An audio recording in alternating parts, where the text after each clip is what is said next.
Pena egin esan, askotan esaten duen bezala, askotan igual irabazi deunen ez gala ondo, gaur galduta, esan igual urteko partidu borobien egin dugu. Zentzu guztietan, zelai handi baten, oreka handi eukita partidu guztien, arlo defentsibon oso ondo ongea, oso elkar, kontutan eki gara da ze gaitasunak emaskoniak eta ia zer ezen utzi dugu, ia ez dugu aukera egin partidu guztien. Ikusi lehenengo gola beraina gure akatsu batetik etorrela eta bigarrenare akatsu batetik, baina gero erdiraketa eta akzio on batetik. Baina ez dugu porteria bota, guk aukera desintek ditugu, oso ordenatuta ongea, oso lehiakor, partidu beraien arean bukatu dugu, azkeneko deskuentoko momentun luzapenen bi aukera garbi ditugu.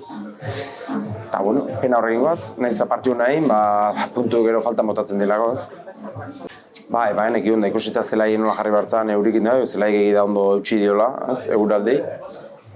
Eta, egia esan, baina ekin partidu bukaera igual beraik ekola sartzen ezin partidu bukaeratan, eta partidu bukaera estu ibilizkeo, baina ez dugu sensazio ekurki estutu diguen igia fase ez da baten, lehenengo zati nahiko ondo kontrolatu dugu.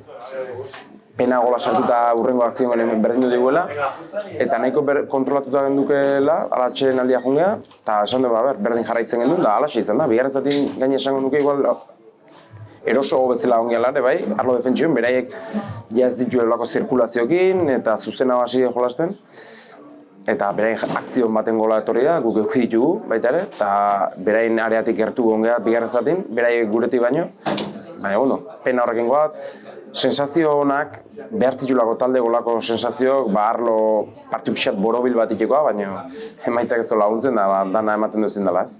Sí, es una pena, ¿no? Otras veces cuando ganamos decimos que no hemos estado bien y hoy es lo contrario, ¿no? Hemos perdido, pero el equipo ha estado muy bien, hemos conseguido ese equilibrio que nos ha faltado en muchos partidos, sobre todo en nuestro campo.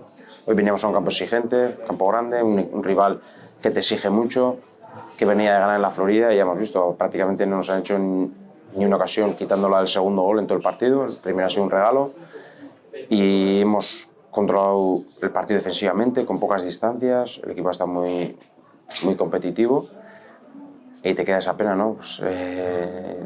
No haber aguantado un poco el 1-0 y luego en las que hemos tenido no poder meter, e incluso al final con el 2-1 en los últimos minutos hemos tenido 2 o 3 claras que no hemos podido meter y con esa pena, ¿no? Contento con el trabajo del equipo, muy contento hoy. Pero luego estos puntos pues se echan de menos, ¿no? Al final.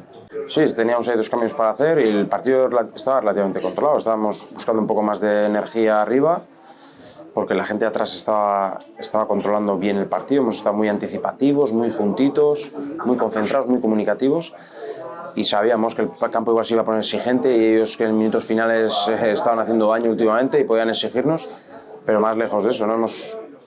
Yo creo que dominado el partido, controlado. En la primera parte igual con menos balón, en la segunda más igualado y más en su campo, pero muy contento con el trabajo de los jugadores, con el esfuerzo que han hecho hoy y pena pues del resultado, ¿no?